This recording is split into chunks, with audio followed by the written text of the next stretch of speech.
नमस्कार, आप देख रहे हैं 4 PM और मैं हूं आपके साथ सिमरन। दोस्तों, अमेरिकी राष्ट्रपति डोनाल्ड ट्रंप और उनके प्रशासन की भपकी के बाद ईरान अब पूरी तरह पुष्पा मोड में आ गया है। ईरान ने साफ ऐलान कर दिया है कि चाहे कुछ भी हो जाए, झुकेगा नहीं। ईरान के इस तेवर से होर्मुज से लेकर व्हाइट हाउस तक खलबली मची है, जहां एक तरफ पर्दे के पीछे सुलह की कोशिशें हो रही हैं, दूसरी ओर जंग का एक नया मैदान तैयार होता दिख रहा है, जिसमें अमेरिका बिल्कुल अकेला खड़ा है, जबकि चीन खुल के ईरान के साथ आ गया है। लेकिन सबसे सनसनीखेज खबर है कि मुंबई से, जहां ईरान के कॉन्सुलेट जनरल ने सोशल मीडिया पे पर्शियन गल्फ से रेड बीच यानी कि घातक मिसाइल बोट्स के वीडियो अपलोड करके हड़कंप मचा दिया है।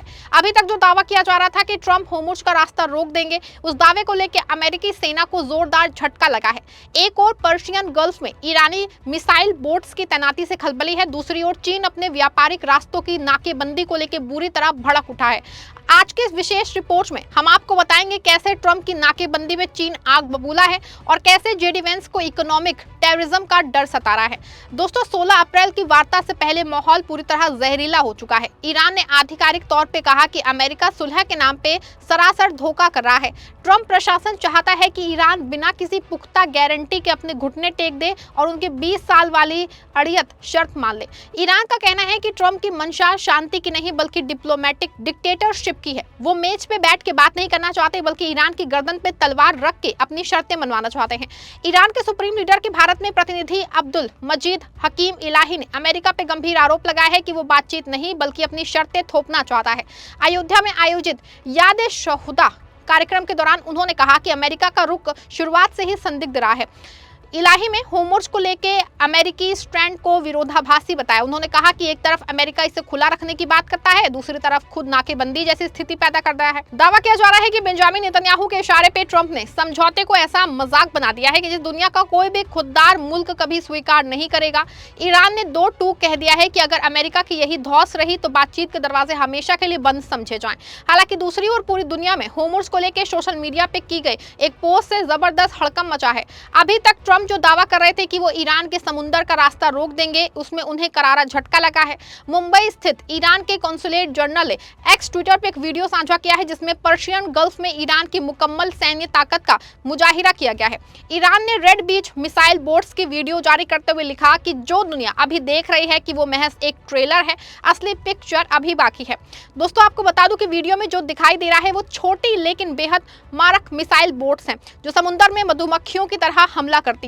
इनकी रफ्तार और इनकी तबाही मचाने की कुव्वत अमेरिकी नौसेना के भारी भरकम जहाजों के लिए काल साबित हो सकती है। दोस्तों, ये ट्रंप के नेतन्याहू के लिए सीधा पैगाम है कि अगर उन्होंने होर्मुज में रास्ता रोकने की हिमाकत की तो पर्शियन गल्फ अमेरिकी फौज का कब्रिस्तान बन जाएगा। ईरान का ये तेवर साफ बताता है कि वो अब डिफेंसिव नहीं बल्कि ऑफेंसिव मोड में आ चुका है। बता दो आपको, इधर ईरान ललकार रहा है, उधर दुनिया की दूसरी महाशक्ति चीन ने ट्रंप को अल्टीमेटम दे दिया है।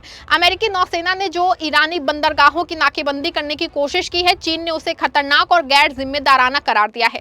बीजिंग साफ कहना है कि ट्रंप की ये हरकत अंतर्राष्ट्रीय कानूनों के धज्जे उड़ाने जैसी है। इस तनाव के बीच जो है चीन का एक्सपोर्ट ग्रोथ गिर गया है, जिससे चीनी अर्थव्यवस्था पे दबाव है। लेकिन इसी बीच चीन में इलेक्ट्रिक गाड़ियों की डिमांड तेजी से बढ़ी है, जिसने तेल के खेल को और भी पेचीदा बना दिया है। दोस्तों, आज सत्ता की आंखों में आंखें डाल के पत्रकारिता करना मुश्किल हो गया है। हमारे 4 PM नेशनल यूट्यूब और फेसबुक चैनल को, जिसे आपका प्यार और विश्वास हमेशा से मिलता रहा है, उसे बंद करके सरकार ने ये साबित कर दिया है कि वो आपके सवालों से कितना डरती है। मुश्किल दौर है, लेकिन हम ना रुके थे और ना ही रुकेंगे। हम सच के लिए हमेशा लड़ते रहेंगे। ऐसे में 4 PM यूपी को ज्यादा से ज्यादा ज्वाइन करें और स्वतंत्र पत्रकारिता को जिंदा रखने के लिए जितना हो सके उतना हमारा आर्थिक सहयोग करें। आपके सहयोग से ये जंग हम जीत के रहेंगे। चीन ने स्पष्ट कर दिया है कि अगर ट्रंप ने समुद्र में दादागिरी बंद नहीं की तो चीन खामोश नहीं बैठेगा। चीन के ईरान के बंदरगाह उसके बेल्ट एंड रोड प्रोजेक्ट की जान है और ट्रंप का वहां आग लगाने की कोशिश कर रहे हैं। बता दें आपको, चीन के लिए 2025 साल बहुत शानदार रहा था। उसने रिकॉर्ड निर्यात किया और भारी मुनाफा कमाया। इसी वजह से उम्मीद थी कि 2026 में भी उसकी अर्थव्यवस्था तेजी से आगे बढ़ेगी, लेकिन अब हालात बदलते नजर आ रहे हैं। मार्च महीने के आंकड़े बताते हैं कि चीन का निर्यात सिर्फ 2.5% बढ़ा, जबकि उम्मीद इससे कहीं कहीं ज्यादा यानी कि 8% की थी। इसका बड़ा कारण जो है ईरान युद्ध को माना जा रहा है। खासकर मिडिल ईस्ट में शिपिंग यानी कि माल ढुलाई में दिक्कतें आई हैं, जिससे सामान जो है सामान्य समय पे वो पहुंच ही नहीं पा रहा है। हालांकि चीन में इलेक्ट्रिक और हाइब्रिड गाड़ियों का निर्यात मार्च से दोगुना हो गया है और नया रिकॉर्ड बन गया है।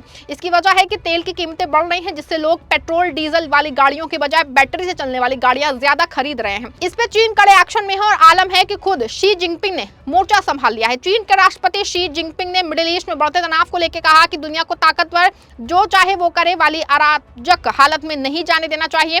ईरान पे अमेरिका और इजराइल के हमले के बाद शुरू हुए संघर्ष पे ये उनका अब तक का सबसे अहम बयान माना जा रहा है। बीजिंग में अबू धाबी के क्राउन प्रिंस शेख खालिद बिन मोहम्मद ने मुलाकात के दौरान जिनपिंग से कहा कि दुनिया को संयुक्त राष्ट्र के नियमों और अंतर्राष्ट्रीय कानून के आधार पर ही चलना चाहिए। उन्होंने कहा कि नियमों को सब पे बराबर लागू किया जाना चाहिए, ना कि सिर्फ अपनी सुविधा के हिसाब से। वहीं दूसरी ओर अमेरिकी उपराष्ट्रपति जेडी वेंस की धड़कनें बढ़ी हैं। वेंस ने आशंका जताई है कि ईरान अब इकोनॉमिक टेररिज्म की तैयारी कर रहा है। अमेरिका को डर है कि ईरान होर्मुज़ को इस तरह से ब्लॉक कर देगा कि दुनिया भर में तेल की सप्लाई रुक जाएगी और वैश्विक बाजार ताश के पत्तों की तरह ढह जाएगा। लेकिन वेंस शायद ये भूल रहे हैं कि असली आर्थिक आतंकवाद तो अमेरिका कर रहा है, जिसने सालों से ईरान पे जालिम पाबंदियां लगा रखी हैं। ईरान के राष्ट्रपति ने साफ कह दिया है कि ईरानी आवाम ने दुश्मन के तमाम नापाक मंसूबों को मिट्टी में मिला दिया है। ईरानी राष्ट्रपति मसूद पेजेश्कियान ने कहा है कि नेशनल रेजिस्टेंस की वजह से देश को गिराने की विदेश जो है साजिशें नाकाम हो गई। उन्होंने कहा कि अगर उन पर थोपी हुई जंग को ईरानी जनता ने फेल कर दिया। पेजेश्कियान ने स्पष्ट किया है कि वो अंतर्राष्ट्रीय कानून के दायरे में रह के ही बातचीत जारी रखेंगे। साथ ही उन्होंने होर्मुज़ को लेकर चेतावनी दी है और कहा है कि किसी भी तरह की तनाव पूरी दुनिया पे असर डाल सकता है। राष्ट्रपति ने यह भी संकेत दिया है कि अगर अमेरिका अपनी दबाव वाली नीति छोड़ता है तो ईरानी जनता के अधिकारों का सम्मान करना है तो समझौते का रास्ता निकल सकता है। ऐसे में साफ है कि ट्रंप ने सोचा था दोस्तों कि वो ईरान की अर्थव्यवस्था को तोड़ देंगे, लेकिन आज ईरान अपने पैरों पे खड़ा है और उल्टा अमेरिका को उसकी औकात याद दिला रहा है। इस पूरी आग को भड़काने के पीछे फिर वही पुराना चेहरा है, बेंजामिन नेतन्याहू। नेतन्याहू इस वक्त ऐसे जख्मी भेड़िए की तरह है जो खुद को बचाने के लिए पूरी दुनिया को जंग की भट्टी में झोंकना चाहता है। वो ट्रंप पे लगातार दबाव बना रहे हैं कि 16 अप्रैल की वार्ता को किसी भी तरह नाकाम किया जाए।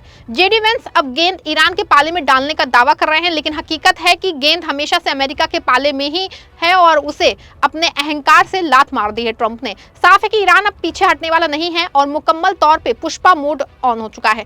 मुंबई से लेकर तेहरान तक एक ही स्वर गूंज रहा है कि पिक्चर अभी बाकी है। अगर 16 अप्रैल को ट्रंप ने अपनी जिद नहीं छोड़ी तो होर्मुज़ की लहरें लाल होने में देर नहीं लगेगी। चीन की नाराजगी और ईरान की मिसाइल बोट्स ने बता दिया है कि सुपर पावर की दादागिरी का दौर अब खत्म होने जा रहा है। आप क्या सोचते हैं कि अमेरिका जानबूझ के जंग चाहता है? क्या ईरान की रेड बीज मिसाइल बोट्स अमेरिकी बेड़े को रोकने की कुव्वत रखती हैं? आप जो भी सोचते हैं अपनी राय कमेंट दीजिएगा। वीडियो को लाइक और शेयर करिएगा।